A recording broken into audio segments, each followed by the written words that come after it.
Now, let's continue our exploration of the public's perception of Nigerian politicians, the role they're expected to play in this country, and the moments which have turned attitudes against many of them. Moments such as the recent trip to London of quite a few of them to try to soothe the massive sulk of one of their own who lost out as positions were being shared.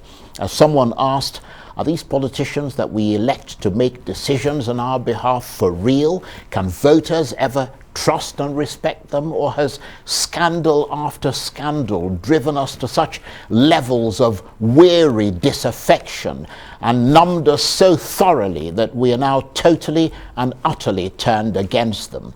Is there still the impossible hope that not all politicians are bad and the world could still tilt in a positive direction? Well, to attempt to answer those questions and more, I have two top journalists with me for the rest of the program who will give us their personal take on this and the other news and issues of the day. Arise News analyst and former chairman of the editorial board of Daily Trust newspaper, Mahmood Jega, and the journalist, policy strategist and Arise News analyst Waziri Adio, who was once the head of NITI, the Nigerian government agency that was auditing the oil sector. Gentlemen, thank you very much indeed for coming in. Let me start with you, Mahmood Jega. You heard very strong sort of analysis and points that were made there by Professor Usman Yusuf. In summary, what do you reckon? Well, he has been working very hard on what I think is the number one problem of the country, which is insecurity. And in the last 2 years or more, he has really devoted all his time and energy to bring into the fore the problem of insecurity. Sometimes you may not agree with all the methods, like when he teamed up with Shogumi and they were going and negotiating with the bandits. Many people took exception to that.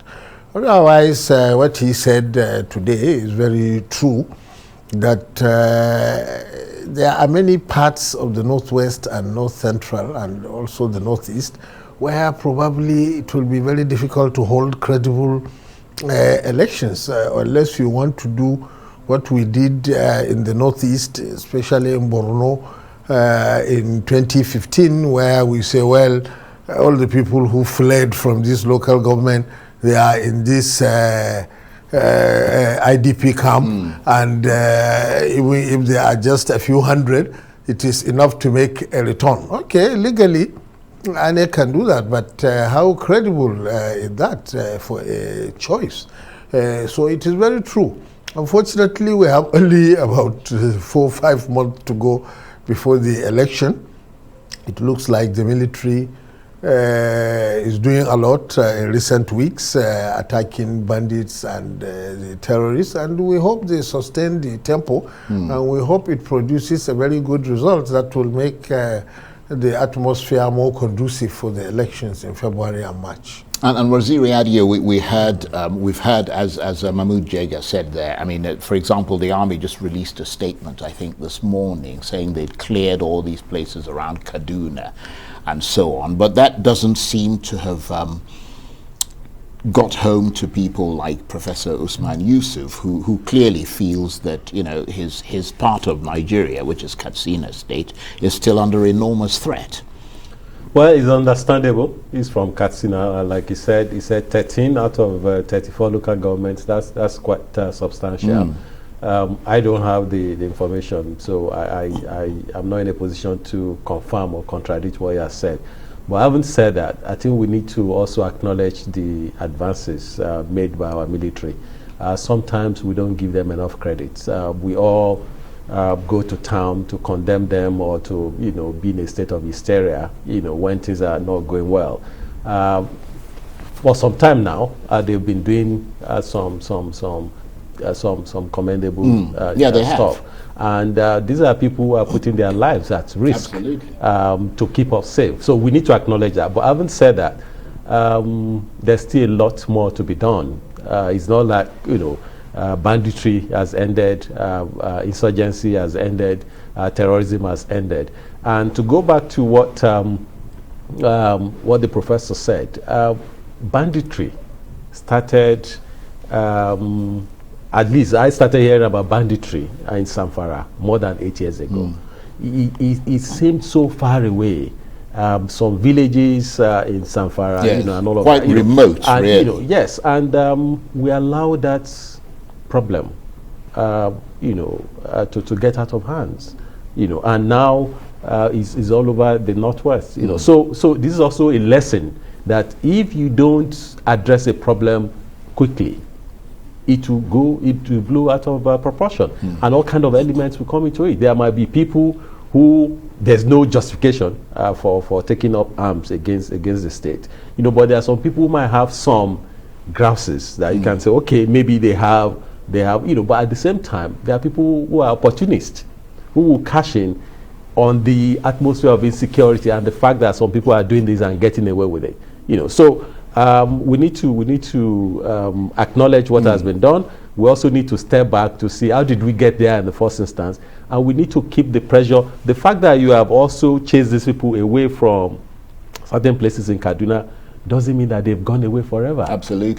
So it's also, we need to yes, stay vigilant and make good sure that point. as you clear them from here, you don't. There are lots of ungoverned spaces they could just Absolutely. move to. Absolutely. But talking about things that have got a little bit out of control, Mahmood Jega, the intro that we had there was focused on politicians. We've heard them described as out of touch, in it for themselves, corrupt, criminal even. And those are some of the kinder words that the Nigerian public often use to describe their politicians. Why do Nigerian politicians have such a bad reputation? You see, it is not that the politicians are out of touch, in my own experience. They know very well the situation on the ground. In fact, they certainly know more than the bureaucracy, you see, because the politicians, they are always mingling, they are going out to their constituencies and others, and they have better information than the bureaucracy. But the problem is that in most cases, they are just after personal political survival. And unfortunately, the attitude of our people at the grassroots level does not help matters, because when these politicians come for the weekend, you can imagine the senators and the other legislators, people line up. There was a local government chairman who told me that, look, when I open my window at 5 o'clock in the morning, there are at least 50 to 100 people waiting to see me. And what they consider to be a good chairman is for me to sit down, and they come in one by one. And this one says rent, school fees, my daughter is Doesn't getting matter where married. the money comes from. Exactly. Where you get the money and give them is not the issue. He said nobody talks about road. He said it is you newspaper people who are saying he didn't do a project, he didn't do road. He said all these 100 people, if I listen to them, not one of them will mention road or a functional hospital or anything. This one will say my daughter is getting married, I haven't paid rent, I want food to eat, and all that. That's what they consider to be a good politician. Okay. So I'm saying that misdirected, directionless, clueless, and everything that we describe the politicians, honestly, the attitude of the people as a grassroots also doesn't help. It doesn't help. There's a problem with help. leadership and followers. Exactly, all of it. Although, of course, correction has to start from the leadership. Absolutely. Aha. Yeah. So let me ask you, Waziri, because you've analyzed Nigerian politics very thoroughly, as Mahmood Jega has. Is that a justifiable thing, the public perception that Nigerian politicians can't be trusted? And if so, have they always been mistrusted, or has there been a steady decline? Okay, the first thing I want to go back to where he stopped. In 2003, had the privilege of working with a former Senate president as one of his aides. And I used to take pleasure in sitting in the gallery to listen to debates. Yes. And this was before, you had live coverage of debates and all of that. I was appalled by the quality of debates. The low quality. Yeah, the low quality of debates and discussions, And I had to confront some of them because I knew the caliber of people. I knew the kind of, exchanges that you have when you have private conversation and all of that. And I said, this is abysmal, to say the least. And the guy said, well, I wish that my constituents are actually interested in the kind of motions, the kind of elocution, the kind of bills I sponsor. No, they're interested in what I bring back to them. But having said that, right, I think that's a cop-out. The leadership, the politicians, they do not need to pander. They do not need to descend, right? They have a responsibility to elevate, and that's the why quality. they were elected. Yes, absolutely. But what they do is that they just want to, this is what the people want. So let's give them what they want. No, your own job is to say, yes, even if we need to give you some of those things, but how can we give you in a sustainable way, in a way that dignifies you? I don't want you to come and be queuing up in my house. What do you want? You want to be able to take care of yourself. It's more dignified if you can get a job. Absolutely. If you have functioning hospitals, if you have functioning schools, rather than giving you handouts and making you dependent on me, and sustaining or perpetrating a patronage form of politics. So the politicians love that. They love people that they can just keep and be giving them drip by drip, so that they will become dependent on them. So that is where we are now. But to go back to your question, have we always been like this? No. If you go back to the politics of the First Republic, or even pre-independence, you had people like Nnamdi Azikiwe, people like Awolowo, people like Ahmadu Bello, people like Aminu Kano, Tafawa Balewa, and all those people. They stood for something. They had presence. They had ideas. We're talking about politics of ideas. Aminu Kano set the whole of Kano and that place on fire by just identifying with the common people. Awolowo came up with free education to say, see, the best way in which you can emancipate people is to give them education. And there were still poor people in those days. Yeah. I mean, but those guys had vision of how, of what they had right a vision of thing to do. society. Absolutely. All of them, whether it's Zik, whether it's Ahmadu Bello, whether it's Aminu Kano, whether it's Awolowo, and the other ones that follow them, people had time to think about the kind of society they want to see and what should be put in place to get that kind of society. Now everybody's just playing, okay, let's make as much money, let's give handouts to people, let's keep them dependent on us. You can't develop a society like that. Yeah, and when you have politicians that do not think about how do we emancipate our people from poverty, but you have people who are actually interested in keeping them in poverty. Right? Yes, I see what you mean. And that's a contradiction. That's a fundamental contradiction. And let me ask you, Mahmood Jega, because you were going to come in there. Is that now a sense of, in this country, that to serve as an elected representative or as a politician is an honorable or dishonorable thing to do, or is it somewhere in the middle? You see what I mean? I mean, well, too many people want to be representatives or rulers because a lot of privilege and perks is an exit from the deplorable economic situation. But you can see how institutions and roles were completely subverted. Sometimes you don't know who to blame, whether it is the leaders who cause it or it is the expectation of them. For example, many people think in Nigeria now that the work of a legislator is to come and distribute whether it's sewing machines